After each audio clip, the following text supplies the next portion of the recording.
আমি গাজীপুর থেকে আব্দুল মোতালেব। আব্দুল মোতালেব ভাই, জি প্রশ্ন। আমি প্রশ্ন করতেছিল আপনার, এই ছোট একটা প্রশ্ন, কিছু কিছু লোক বলে যে নামাজ জীবনে একবার পড়বো, রোজা একটা রাখবো আর রাখবো না, এটা মানে কতটুকু জানা? জি, আমরা বুঝতে পেরেছি।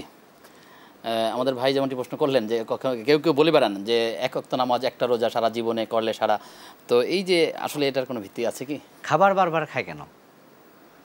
যদি নামাজের মতো নামাজ একবার পড়লেই চলে, তো খাবার একবারে খেয়ে নিক, দেখা যাক পরবর্তী ওয়াক্তে খাওয়া লাগে কিনা।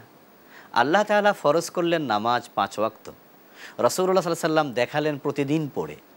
আল্লাহ ফরজ করলেন রমাদানের রোজা, প্রিয় নবী সাল্লাল্লাহু আলাইহি সাল্লাম দেখালেন প্রতি রমাদানে রোজা রেখে।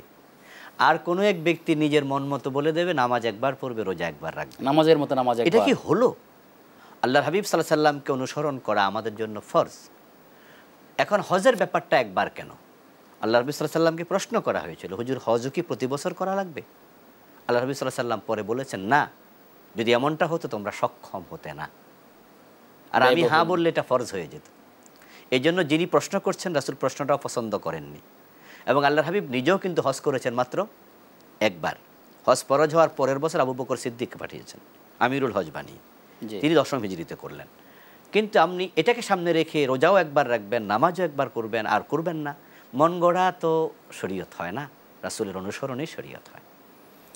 এদের আসলে কোরআন হাদিসের সঠিক জ্ঞান না থাকবার কারণে মূলত তারা এই ধরনের বক্তব্য দিয়ে থাকে। আল্লাহ তাআলা বুঝার তৌফিক দেখ। আমিন আমিন।